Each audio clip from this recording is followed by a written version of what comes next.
नमस्कार, ABNN में आप सभी दर्शकों का स्वागत है। दिल्ली से 40 किलोमीटर दूर सोनीपत के भरौटा इलाके में आज ABNN की टीम पहुंची है। हम यह जानने की आज कोशिश करेंगे कि जो महिलाएं घर में चूल्हा या LPG गैस की जो चूल्हा चलाती हैं वो कितने प्रकार की होती है और इनका प्रोसेस क्या होता है, किस तरह से इनको बनाया जाता है।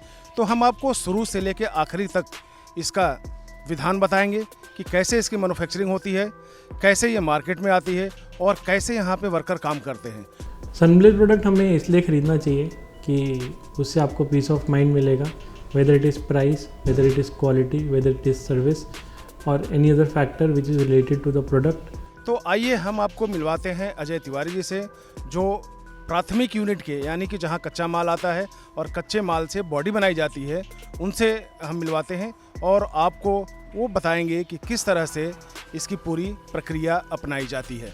तिवारी जी, हम आज सनब्लेज की कंपनी में आए हैं जो गैस स्टोव बनाती है। इसका आप यहाँ के जो प्रिलिमिनरी यूनिट है उसके आप जनरल मैनेजर माने जाते हैं। तो हम आपसे जानना चाहेंगे कि आपकी जो प्रोसेस होती है वो किस तरह से अपनाई जाती है और कच्चे माल का कैसे प्रोसेसिंग होता है। आप आ जाइए, हम आप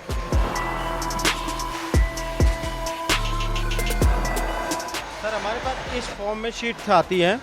इनका एक ऑपरेशन हो रखा है, इसमें मैंने शीट का कॉर्नर कटवा रखा है। अब ये हाइड्रोलिक प्रेसिंग होने के लिए तैयार है। साइज इसकी क्या होती है अगर हम देखें तो? इसकी अगर साइज देखें 650 mm इंटू 820 mm इसका साइज़ है। 650 mm इंटू 820 mm और इसकी जो थिकनेस है वो 0.80 mm है। पहले एक प्रेसिंग करके देख लेते हैं आप। तो आप देख रहे हैं कि ये पीस मशीन में प्रेसिंग के लिए डालने से पहले, हाइड्रोलिक प्रेशर डब में डालने से पहले इसकी अच्छी तरह से सफाई की जाती है, ब्रशिंग की जाती है ताकि किसी तरह से कोई इसमें अन्य पार्टिकल ना रहे। जी एग्जैक्टली, इसको स्क्रैच से बचने के लिए किया जाता है कि जो मटेरियल जब प्रेसिंग होता है, प्रेसिंग होने के बाद इसमें स्क्रैचेस ना आए।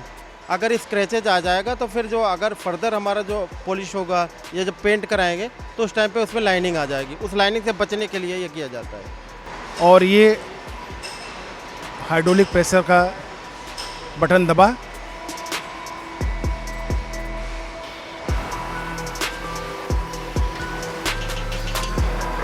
तो सेकंड फेज में हम कहाँ चल रहे हैं अभी? सेकंड फेज में चल रही है आउटर कटिंग।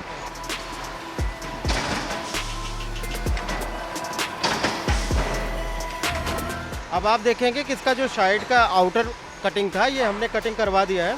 कटिंग करवाने के बाद हम इसको पंचिंग वाले स्टेप पे लेके चलेंगे।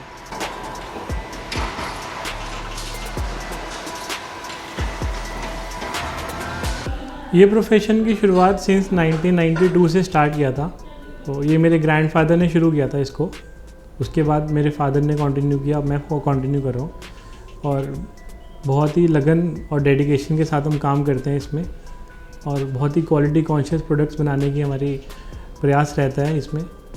और नए नए इनोवेशंस मार्केट रिक्वायरमेंट के हिसाब से, कस्टमर रिक्वायरमेंट के हिसाब से, अर्गोनॉमिक्स देखते हुए कि जो हमारे कस्टमर्स हैं उनके लिए क्या सहूलियत है, उनको कैसा प्रोडक्ट चाहिए, उस बेसिस के ऊपर हम अपने प्रोडक्ट की इनोवेशन और डेवलपमेंट नई करते रहते हैं।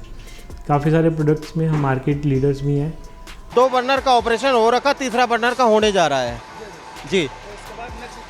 नेक्स्ट स्टेप सर, तीसरा बर्नर करने के बाद हमारे इसमें एक स्टैंपिंग का ऑपरेशन होता है। स्टैंपिंग के बाद फिर इसको मोड़ाई किया जाएगा, चारों साइडों से मोड़ा जाएगा। चारों साइडों मोड़ने के बाद फिर वेल्डिंग पे हम भेजेंगे इसको बॉडी को। तो ये देखिए 3 बर्नर का कटिंग हो रहा है हमारे सामने और 3 बर्नर की कटिंग बहुत ही आसानी से, बड़े ही अच्छी तरीके से की जा रही है। और मुझे लगता है कि एक बर्नर को काटने में बामुश्किल विद फ्रैक्शन ऑफ मिनट लगता। क्या नाम है आपका? ब्यास मने जी, ब्यास मने। अच्छा ब्यास जी, आप इस मशीन पे कितने समय से काम कर रहे हैं? सर जी 2 महीने हो गया। जो सैलरी मिलती है उससे परिवार का भरण पोषण हो जाता है? क्या करें, गुजर तो करना ही है उतने में। तो हम अभी तिवारी जी से जानना चाहेंगे कि ये जो पंचिंग मशीन है, इस पंचिंग मशीन की कॉस्ट कितनी पड़ती है? जैसे हमारे पास जो अच्छी क्वालिटी के मटेरियल हम यूज़ कर रहे हैं तो हमारी डाई की कॉस्ट जाके 40 से 45 हज़ार में पड़ जाती है। लेकिन सिर्फ ये गुल्ला कटिंग की डाई से ही काम नहीं चलता, इसके आगे का भी कई ऑपरेशन होता है। तो अगर कंप्लीट सेट की बात हम करते हैं तो एक पार्टिकुलर मॉडल के लिए कम से कम 2 से 2.5 लाख रुपए का डाइयाँ, जो छोटी छोटी डाइयाँ होती हैं, उनकी लागत लग जाती है। तो अभी आप डाई की बात करते हैं, अगर हम मशीन की बात करें कि ये मशीन, हाँ, मशीन की सर इसकी कैपेसिटी के ऊपर डिपेंड करता है कि कैपेसिटी हम कौन सी यूज़ कर रहे हैं। जैसे अभी ये मशीन हमारी 50 टन कैपेसिटी का है, इसकी जो प्रेसिंग कैपेसिटी है वो 50 टन है। तो 50 टन की मार्केट में आज के टाइम पे मेरे हिसाब से 3.5-4 लाख रुपए लमसम कीमत होगी। अच्छा मैं एक सवाल करूं इस ये पैन सपोर्टिंग के लिए भी, तो पहले ये बहुत हैवी आया करता था, हाँ जी, हाँ जी। लेकिन आज बिल्कुल हल्का है। सर बेसिकली वेट का तो गलने से कोई इशू नहीं होता, लेकिन अगर उसका कोटिंग अगर प्रॉपर है, अगर वो 7 टैंक प्रोसेस फॉस्फेटिंग यूज़ करके कोटिंग हुआ है, तो वो लॉन्ग टाइम चलेगा, उसमें रस्ट पकड़ने का कोई दिक्कत नहीं आएगी। और जब आप बर्नर उसको जलाएंगे तो वो पैन स्पोर्ट काला भी नहीं पड़ेगा। तो मेरे हिसाब से अगर जो बेस्ट क्वालिटी का लेना हो तो यूरो कोटेड ज़्यादा बढ़िया होता है। यूरो कोटेड जो होता है थोड़ा कॉस्टली आएगा 10-15 रुपये, बट पाउडर कोटिंग से कहीं बढ़िया होता है। इस सर्कल की मुड़ाई यहाँ होगी। अब आप देखिए यहाँ पे मुड़ाई हो चुकी है। मुड़ाई होने के बाद इस जो मुड़ा हुआ पार्ट है इसको प्रेसिंग किया जाएगा, जिससे हाथ में कटे ना। उसको दोबारा देखो यहाँ पे हम स्टैंपिंग कर दिए कि जिससे पूरा एकदम टाइट हो जाए, वो जो बीडिंग हुआ है पूरा प्रॉपर वे में हो जाए। और यहाँ पे हमने उल्टी धार खड़ी कर दी है, जिससे कि हमारा जो पैन स्पोर्ट का सेगमेंट है वो प्रॉपर बैठ सके। और यहाँ पे इस वाली मशीन के पास हम यहाँ पे मिक्सिंग ट्यूब वाला जो नट लगना है उसके लिए पंचिंग टाइट करवा रहे हैं। इस वाले पे देखो लाइटर कलम होल्डिंग के लिए हम पंचिंग करने जा रहे हैं, तो इसमें लाइटर कलम होल्ड हो जाएगा हमारा। और इस वाले ऑपरेशन पे हमारा स्टैंपिंग हो जाता है। इस वाले स्टेप में देखेंगे कि हम साइड में धार खड़ी कर रहे हैं, जिसके अंदर बॉडी की जॉइंटलेस हमारा जॉइंट प्रॉपर वे में हो पाए। चारों साइडों से इसको वेंडिंग किया जाता है, इसको बी वेंडिंग बोलते हैं। बी वेंडिंग के बाद जो प्रोसेस होता है वो वेल्डिंग का होता है। तो बी वेंडिंग से क्या होता है बेसिकली कि बॉडियाँ आपस में मोड़ने में आसानी होती है और एक दूसरे से पकड़ बनाए रखती हैं जी। अब यहाँ आप देखोगे ये साइड में धार पूरा प्रॉपर खड़ी हो चुकी है। अब चारों एंगल से हम इसको 90 डिग्री पे इसको खड़ी करवा देंगे धार। ये बी वेंडिंग का प्रोसेस है। अब एक साइड में हमारा धार खड़ा हो चुका है, बाकी 3 साइड का रह गया है। दूसरी साइड में भी हमारी ये बी वेंडिंग कंप्लीट हो चुकी है। तीसरी साइड की भी वेंडिंग होने जा रही है जी। ये तीसरी साइड की भी वेंडिंग भी कंप्लीट हो चुकी है। अब फाइनल स्टेप है इसका, बॉडी इसके बाद फाइनल हो जाती है। फाइनल भी वेंडिंग हो गई। यस, अब आप देखो। अब इसके बाद ये बॉडियों को हम एक कॉर्नर पे वेल्डिंग कराएंगे, आर्गन वेल्डिंग। आर्गन वेल्डिंग कराने के बाद फिर इसको ग्राइंडिंग करवाएंगे, जिससे शार्प एजेस ना रहें और इसका जो शेप है प्रॉपर वे में आ चुके। इसके बाद यहाँ कॉर्नर स्टैंपिंग कराएंगे। कॉर्नर कराने के बाद इसका राइट एंगल किया जाएगा कि बॉडी में लचक नहीं आए या प्रॉपर वे में बैठ रही है नहीं। उसके बाद फिर पॉलिश में चली जाएगी ये बॉडी। अगर आज की डेट में हम देखते हैं कि अगर कोई कस्टमर 400, 500 या 1000 रुपये का चूल्हा ख़रीद रहा है और कोई कस्टमर 4000, 5000 या 10,000 का भी चूल्हा ख़रीद रहा है, दोनों ही हमारे कस्टमर हैं। हम किसी भी मार्केट सेगमेंट को इग्नोर नहीं कर सकते। उसके पीछे के जो प्रोसेस है वो काफ़ी हद तक सिमिलर रहता है। हालांकि जो महंगे प्रोडक्ट्स होते हैं उसके लिए प्रोसेस थोड़ा अलग होता है, सस्ते के लिए प्रोसेस थोड़ा अलग होता है, उसमें नंबर ऑफ़ प्रोसेस कम होते हैं। बट हम कभी भी इसको जो एक सी क्लास सेगमेंट है, हम उसको कभी भी इग्नोर नहीं करते हैं, उसको साथ में लेके चलते हैं। वो भी एक काफ़ी बड़ा मार्केट है। अब आप देखेंगे कि ये हम इसका डेंट निकाल रहे हैं, जिससे आपस में प्रॉपर वे में वेल्डिंग हो सके। सारे कोनों को मिला रहे हैं। सारे कोनों को मिलाने के बाद ये वेल्डिंग का स्टार्ट हो रखा है। आर्गन वेल्डिंग इसको बोलते हैं। आर्गन वेल्डिंग ये होने के बाद चारों कोनों को प्रॉपर वे में देखा जाता है कि कहीं से कोई फटा तो नहीं है। जब ये कम्प्लीटली चेक हो जाता है कि हाँ चारों तरफ से कॉर्नर हमारे जॉइंट हो चुके हैं, जॉइंट होने के बाद हम इसको ग्राइंडिंग वाले पोजीशन पे ले आते हैं। ग्राइंडिंग के बाद इसको हम कोनी इसमें अटैच करेंगे और कोनी करने के बाद फिर इसको फाइनल राइट एंगल देंगे। कि जिससे हमें पता चल जाएगा कि बॉडी में कोई वाइब्रेशन या डैगलिंग की पोजीशन में नहीं है। अब ये चौथा कोना हमारा वेल्डिंग होने जा रहा है। चौथा कॉर्नर हमारा हो चुका है। अब ये ग्राइंडिंग वाले पॉइंट से जाएगी। अब ये कॉर्नर वेल्डिंग के लिए जा रहे हैं। कॉर्नर वेल्डिंग इसलिए होता है कि बॉडियों में स्ट्रेंथ बनी रहे। अब हम कॉर्नर वेल्डिंग के लिए जा रहे हैं। कॉर्नर वेल्डिंग से ये होता है कि बॉडी की स्ट्रेंथ मजबूती उसमें बनी रहती है, डैगलिंग के चांसेस नहीं होते कॉर्नर से। और कोनी वेल्डिंग होने के बाद इसको हम ग्राइंडिंग करवाएंगे। अब हमारी कोनी वेल्डिंग हो चुकी है। कोनी वेल्डिंग के बाद इसको ग्राइंडिंग करवा रहे हैं हम लोग।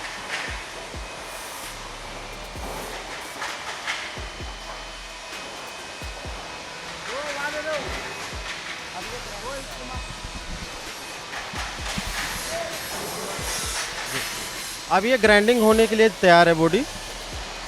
अभी लड़का इसको ग्राइंडिंग करेगा और ग्राइंडिंग करने पे एक इसको प्रॉपर शेप दिया जाएगा। 45 डिग्री का, 65 डिग्री का अलग अलग मेजरमेंट होता है। और ये शेप देने के बाद इसको एक बार सरफेस पे रख के इसको चेक करेंगे कि ये बॉडी में कोई डैगलिंग का तो इशू नहीं है। अगर डैगलिंग का इशू नहीं है तो फिर इसके बाद ये बफ पे चली जाएगी पॉलिश करने के लिए।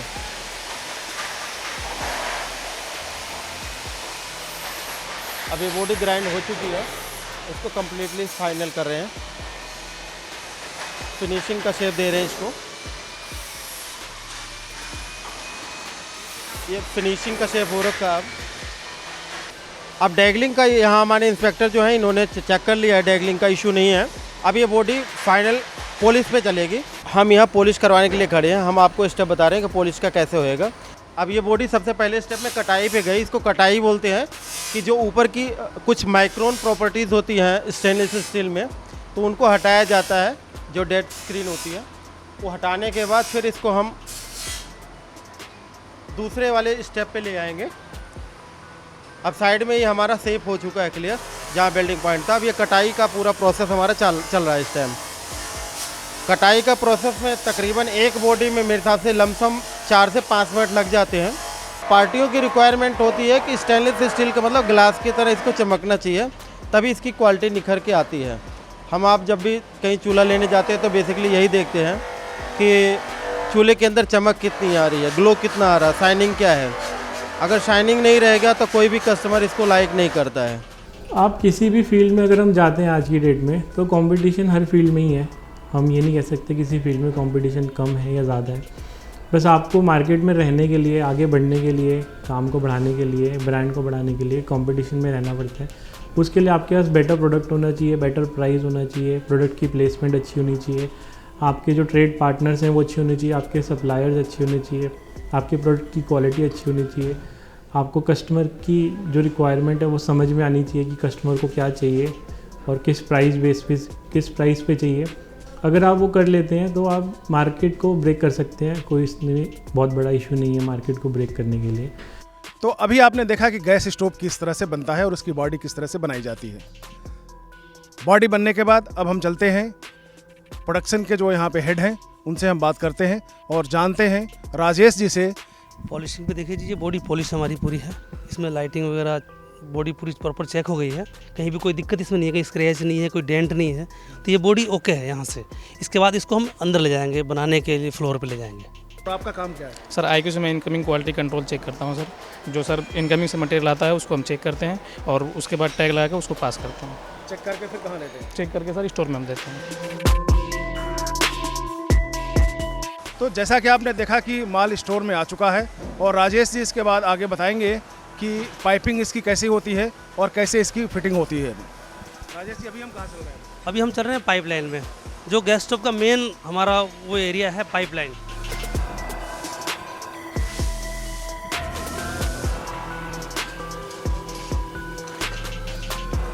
राजेश जी, अभी हम गैस पाइप असेंबलिंग में पहुँच आए हैं यहाँ पे। इसकी प्रोसेस सर ये है कि जैसे गैस पाइप है, इस पाइप में एक गैस वाल फिट होता है, ब्रास का वाल होता है। उसको पहले तो हम नोजल और एक प्लग टाइट करते हैं दोनों का। जिसमें पाइप लगता है, गैस पाइप, रबड़ का पाइप लगता है, उसको हम टाइट करते हैं।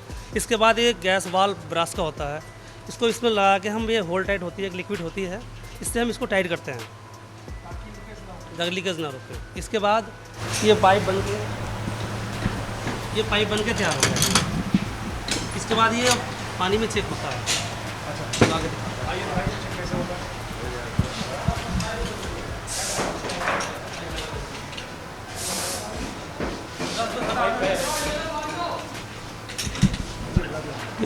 ये जैसे पाइप में पानी में चेक कर रहे हैं सर, लीकेज कहीं से भी होगा तो ये बबल दे देगा। ऑन कीजिए इसको एक बार, देखिए ऑन, ये ऑन पोजीशन है, सिम करो, ये सिम पोजीशन है, ऑफ करो, ये ऑन ऑफ पोजीशन है। कहीं भी लीक होगा तो ये यहाँ से बबल दे देगा।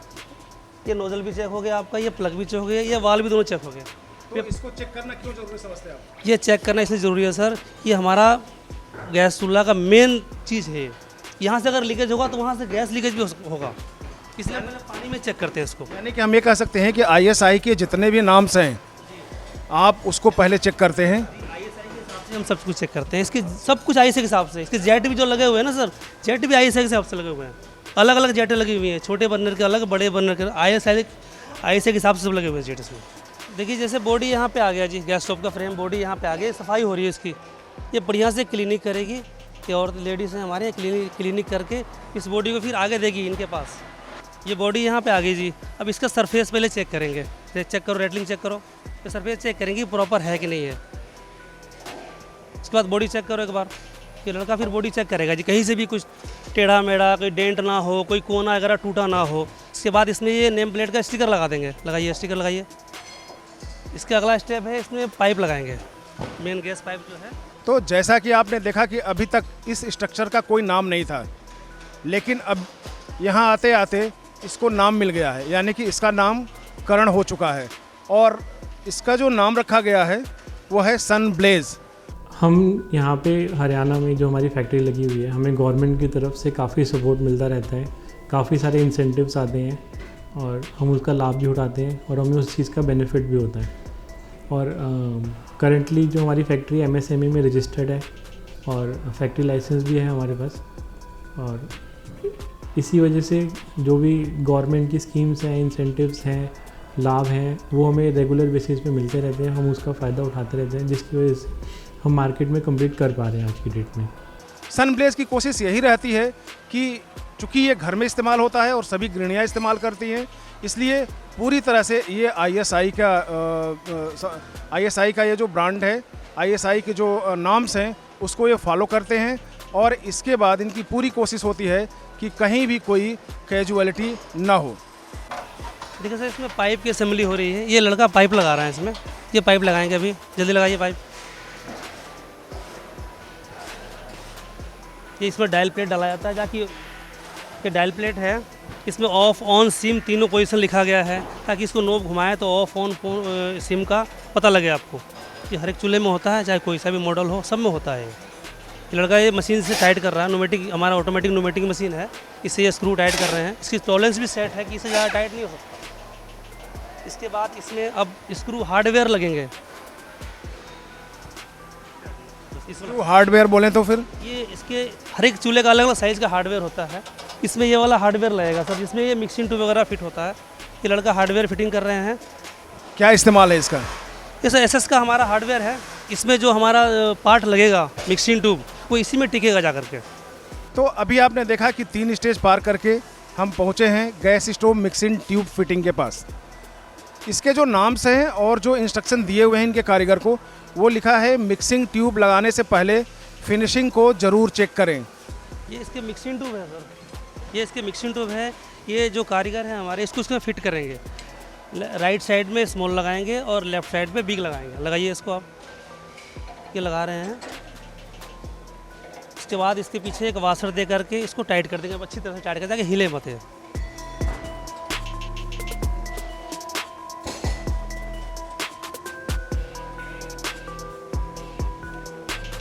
अच्छा, चूँकि आप टेक्निकल आदमी हैं तो हम ये जानना चाहेंगे कि ये जो इसमें गैप रहता है, कई बार बच्चे पूछते हैं हमसे या घर की गृहिणियाँ पूछती हैं कि इसको क्यों यहाँ पे कट दिया जाता है और इसको क्यों खाली छोड़ा जाता है, क्योंकि गैस लीकेज तो यहाँ से हो सकती है। सर इसका नाम मिक्सिंग ट्यूब है। और गैस स्टोव कभी भी मिक्सिंग ट्यूब जो नाम रखा गया है इसका, ये गैस ओनली गैस नहीं जलता, गैस में एयर मिक्सिंग होती है, गैस खाली नहीं जलेगा। गैस में जब तक हवा मिक्सिंग नहीं होगा ये मिक्सिंग ट्यूब पे आपका चूल्हा जलेगा नहीं, इसलिए ये सब ये होल दिए जाते हैं। इसके भी ISI पैरामीटर है, आप इसको पूरा नहीं काट सकते, इसका ISI के हिसाब से रखा हुआ है। ये 25 mm का हिसाब से रखा हुआ है, सबका अलग अलग डिज़ाइन होता है, तो ये ISI के अकॉर्डिंग ही होता है, इसलिए ये रखा हुआ है। ये रखा हुआ, यहाँ से गैस नहीं निकलता, ये एयर के लिए रखा हुआ है। तो राजेश जी, इसका मतलब जहाँ तक मैं समझ पाया हूँ कि ये जो कटिंग है, ये कटिंग क्यों रखा है, मैं भी जब बचपन में था, या तकरीबन ये कह सकते हैं कि मैं आज तक भी नहीं समझ पाया था कि ये कटिंग क्यों होती है। लेकिन आज मुझे समझ में आया है कि जो LPG गैस सिलेंडर है, गैस अगर अपने आप उसको छोड़ दे तो वैसे वो नहीं जलती जब तक कि वो हवा के संपर्क में ना आए। और ये इसलिए बनाया गया है कि एक तरफ से गैस की सप्लाई आए इस पाइप से, जैसा कि आप देख रहे हैं इस पाइप से गैस की सप्लाई दोनों में जाती है, और यहाँ से ऑक्सीजन, जो एटमॉस्फेयर में ऑक्सीजन है वो यहाँ से मिलती है, और मिलने के बाद फिर ये बर्नर में जाती है, और बर्नर में जैसे भी हम माचिस लगाते हैं वैसे ही वो आग का रूप ले लेती है, यानी कि लौ का रूप ले लेती है। यहाँ पे हम नॉब फिटिंग करते हैं, लड़का नॉब लगा दिखाओ, ये नॉब लगाते हैं, हर एक अनेक मॉडलों का अलग अलग तरह का नॉब है, ये इस मॉडल का नॉब है, ये नॉब लगा दिए। इसके बाद ये जाती है माइक्रो लीक टेस्टिंग पे। ये हमारा माइक्रो लीक टेस्टिंग मशीन है जो आम फैक्ट्रियों में नहीं पाया जाता। हमारे हर एक लाइन पे, सनब्लेज के लाइन पे ये आपको मशीन मिलेगा ही मिलेगा, इसमें लीकेज होने की कोई चांस ही नहीं है। मतलब इस लड़का आपको लीकेज चेक करके दिखा रहा है, ये पाइप लगा दिया इसमें, देखिए वो पॉइंट चल रहे हैं, ये 150 टेम्परेचर पर रखा गया हमारा। 150 से टेम्परेचर नीचे होगा तो ये मशीन फॉल्ट बता देगी, ओके नहीं करेगी। 150 के ऊपर ही टेम्परेचर रहना चाहिए इसको। ये मशीन बता रही है अभी, ये 60 सेकंड की मशीन है, एक चूल्हे के 60 सेकंड की चेकिंग होती है। और ये चेकिंग जो हमारे हैं सनब्लेज के मॉडल में, सिंगल बर्नर से लेकर के और जितने मॉडल हम बनाते हैं 2, 3, 4, 5 टोटल पीसों में चेकिंग होना ही होना है। एक तो पाइपलाइन में आपको टेस्टिंग दिखाया मैंने पानी में डुबा करके, दूसरा टेस्टिंग ये माइक्रो लीक टेस्टिंग, तीसरा टेस्टिंग अब हमारे फ्लेम टेस्टिंग में भी होता है इसका टेस्टिंग। लीक टेस्टिंग हम वहाँ भी करते हैं, हमारे फैक्ट्री में 3 जगह चेक पॉइंट है लीक का, गैस चूल्हे का लीक का 3 चेक पॉइंट है। टेस्टिंग जैसे माइक्रो लीक टेस्टिंग ओके हो गया, ये चूल्हा यहाँ आ गया फ्लेम टेस्टर के पास, ये इसको चेक करेंगे, पाइप लगाइए, यहाँ सिलेंडर ऑन करेंगे तो जलाएंगे, चलाइए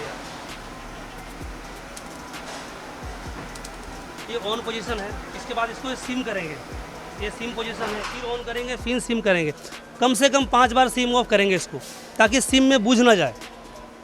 इसके बाद ऑन करो, इसको घुमाओ, बर्नर घुमाओ, फिर ये बर्नर घुमा कर देखें कहीं इससे कोई साइड से लीकेज तो नहीं है।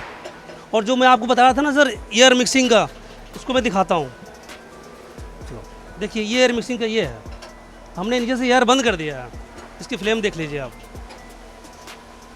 ये है इसकी फ्लेम, एयर बंद करने के बाद इसकी फ्लेम ये है, ये एयर मिल गया इसको, ये फ्लेम देखिए, ये ब्लू फ्लेम हो गया, ये ओके है बिल्कुल। एक जो मेजर जो महिलाओं को जो शिकायत होती है वो ये शिकायत देखने में आती है कि इसके जो नॉब हैं वो अब बहुत हल्के बनने लगे हैं, तो आप इस चीज़ को कैसे ध्यान रखते हैं? अभी हम इसको चेक करते हैं प्रॉपर 5-7 बार घुमा के तभी चेक करते हैं कि टूटे ना, कहीं टूटने का शिकायत भी हो तो यहाँ पता लग जाए। तो देखिए, आपको शायद नहीं पता होगा कि ये जो बर्नर में जो छेद होते हैं ये भी ISI के हिसाब से बना हुआ आता है, जिसका कि 1.8 मिलीमीटर हम कह सकते हैं। तो 1.8 अगर मैं सही हूँ तो 1.8 मिलीमीटर के हिसाब से ये छेद होते हैं, और 1.85 मिलीमीटर के हिसाब से होता है। और इससे ये फ़ायदा होता है कि जो आपका लो बनता है वो बहुत ही अच्छा लो बनता है, और ये फिर आपके गैस को भी बचाता है, और जो लो देता है, जो आपको हीट देता है, वो सुपर्ब देता है। देश के प्रधानमंत्री जी से हमारी काफ़ी इंस्पिरेशन है, वो काफ़ी डायनामिक व्यक्ति हैं, तो वही डायनामिक्स हम अपने अंदर, अपने टीम के अंदर, अपने वर्करों के अंदर लेके आने की कोशिश करते हैं कि जो भी काम करो मन से करो, लगन से करो, अपना समझ के करो। और जितने भी हमारे वर्कर हैं, जितना भी हमारा स्टाफ है, वो सारा काम अपने हिसाब, मतलब अपना काम समझ के करते हैं, और इसी वजह से जो हमारे प्रोडक्ट की क्वालिटी है वो अच्छी बन पाती है। इसके बाद सर ये चूल्हा यहाँ पे आ गया, अब इसमें ये लड़के हमारे हैं, इसमें ये पैंसपोर्ट बिठाएंगे, इसको सेटिंग करेंगे, करिए सेटिंग, ये सेटिंग कर रहे हैं पैंसपोर्ट, इसको बढ़िया से सेटिंग करके इसमें गेज रख के भी देख लेंगे कि बर्तन घर में जाकर कई लोग होते हैं परेशानी मिलती है कि बर्तन नहीं हिल रहा जी, वो भी सब चेक करेंगे यहाँ पे। ये गेज हमारा है, गेज दिखा बेटा, ये दिखाओ, ये गेज है, ये बिल्कुल सरफेस है, इस हिसाब से बनाया गया कि कहीं भी हिल नहीं रहा है बिल्कुल भी। नहीं तो देखिए ऐसे ऐसे अगर ऐसे हिले, ऐसे हिल रहा नहीं, इसमें नहीं है, ये चीज़ इसमें हम चेक करते हैं यहाँ पे। इसके बाद ये चूल्हा इनके पास आता है, क्वालिटी वालों के पास। अब ये चेक करते हैं इसमें, आप देखिए क्या क्या चेक करते हैं बताइए इनको। ये पहले तो ये रबर ले कौन देखते हैं जी, ये इनका है, हमने वहाँ चेक किया, उसके बाद भी यहाँ चेक करते हैं, ये स्क्रू नट सब देखते हैं। हम आपको दिखाना चाहेंगे कि सन ब्लेज चूल्हा जो है अब पूरी तरह से बन के तैयार हो गया है, लेकिन ये मार्केट में जाने से पहले क्वालिटी के जो बंदे होते हैं, क्वालिटी के जो लोग होते हैं, उनको अच्छी तरह से चेक करते हैं कि इसमें कहीं कोई पार्ट तो मिसिंग नहीं है, कहीं कोई ख़राबी तो नहीं है। ये आ गया जी चूल्हा बन के, क्वालिटी वालों से पास होकर आ गया। अब ये लड़की हमारे हैं, इसको पहले रिंग, ये बॉक्स, ये ट्रांसपोर्ट को बॉक्स में डालेगी। डालो बेटा बॉक्स में, इसको डालो, ये इसका बॉक्स है, ये जो हर एक चूल्हे में आपको मिलेगा। इसके बाद ये ट्रांसपोर्ट डाल दिए, इसमें रबर लेग की पैकेट है, इसमें 4 रबर लेग होती है, इसके नट वगैरह चेक करके चारों में नट है कि नहीं, इसको डालेंगे। ये इसके नॉब्स है, जो यहाँ से निकाल के नॉब्स, तो ये रास्ते में टूटे ना, इसलिए हम निकाल देते हैं, इसको इसमें डालेंगे, इसको पैक कर दो आप। ये रस्सी छोटा धागा है, उससे बांध रही हैं ताकि ये बर्नर या डिप ट्रे कहीं से भी हिले ना, निकले ना, इसके लिए बांधते हैं इसको हम। बांधो इसको ताकि कैरी करने में आसानी रहे। हाँ जी, ताकि इसको बॉक्स में भी डालने में भी आसानी रहे और ये सेफ्टी से जिसके घर जाए आराम से पहुंच जाए। ये पीस यहाँ पे ओके हो गया है बिल्कुल। इसके बाद इसमें नंबर प्लेट लगेंगे। इसका जो वो होता है डाटा हमारे पास भी होता है, हमारे हेड ऑफिस में भी होता है, हमारे सप्लायर पे भी होता है, इसका डाटा सब पे होता है। हम इसको बता देंगे कि हाँ कहाँ कब चूल्हा हमने बनाया था, कि कौन से साल में बनाया था, कौन से ईयर में बनाया था, कौन से महीने में बनाया था। बढ़िया से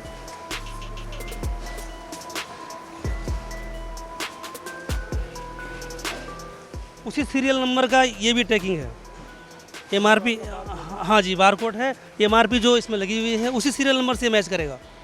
हर एक चूल्हे में अलग अलग होता है, हर एक चूल्हे का मैचिंग करता है इससे। ये हमारा चूल्हा हो गया बन के बिल्कुल तैयार। जब से बीजेपी सरकार आई है काम में काफ़ी बढ़ोतरी आ गई है।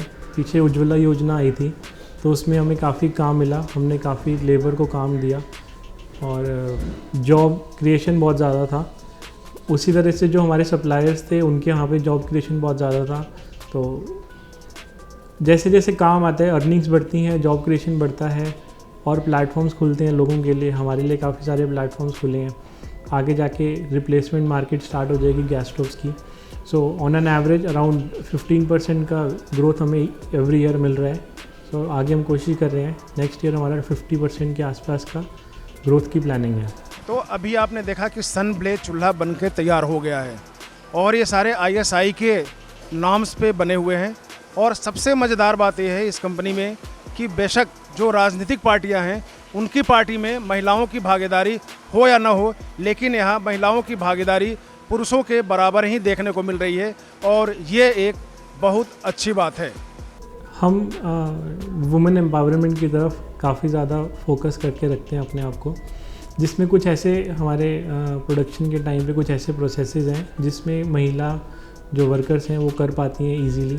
तो हम कोशिश करते हैं वहाँ पे रिजर्वेशन रखते हैं महिलाओं के लिए और फैक्ट्री में कम से कम 30% महिलाएं रहनी चाहिए, ऐसा हमारा प्रयास रहता है। हमने किसी की भी छंटनी नहीं की है कोरोना की महामारी में। अगर हमारे लिए कोरोना है तो उनके लिए भी है और हम नहीं चाहते कि जो हमारे साथ इतने सालों से जुड़े हुए हैं वो मुसीबत के समय किसी मुसीबत में आए। वर्करों के लिए मॉडर्न फैसिलिटीज़ हैं हमारे पास और स्वच्छ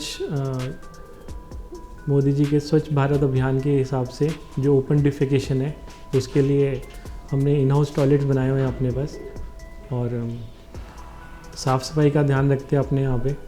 देखो जो हमारे आज की डेट में ट्रेड पार्टनर्स हैं, जो हमारे कस्टमर्स हैं, वो हमारे साथ एज अ बिज़नेस पार्टनर्स नहीं जुड़े हुए, दिल से जुड़े हुए हैं। अगर आज भी हम देखते हैं हमारे पास कुछ कस्टमर्स ऐसे आते हैं जिन्होंने हमसे 1992 में 1993 में गैस स्टोव लिया था और आज भी वो सनब्लेज का ही लेना चाहते हैं।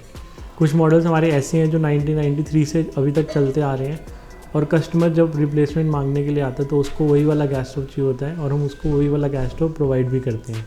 रीज़न क्वालिटी है, प्राइस है, प्लेसमेंट है और मेन फैक्टर है कि वो दिल से जुड़े हुए हैं सनब्लेज के साथ। अगर हम प्रोसेस के हिसाब से चलें तो हम अप्रॉक्सीमेटली 20,000 MRP तक का प्रोडक्ट बना सकते हैं अपने प्रोसेस में, और हम उसको और इन्हांस कर रहे हैं ताकि जो बिल्ट इन हॉब्स हैं वो भी हम बना सकें। और बिल्ट इन हॉब्स की अप्रॉक्सीमेट MRP हम 30-35,000 तक बना सकते हैं। जो आम नागरिक है, अगर आम नागरिक के हिसाब से हम देखें, जो हमारे चूल्हे की रेंज है वो 1,500 रुपये से स्टार्ट हो जाती है और 15,000 20,000 तक जाती है।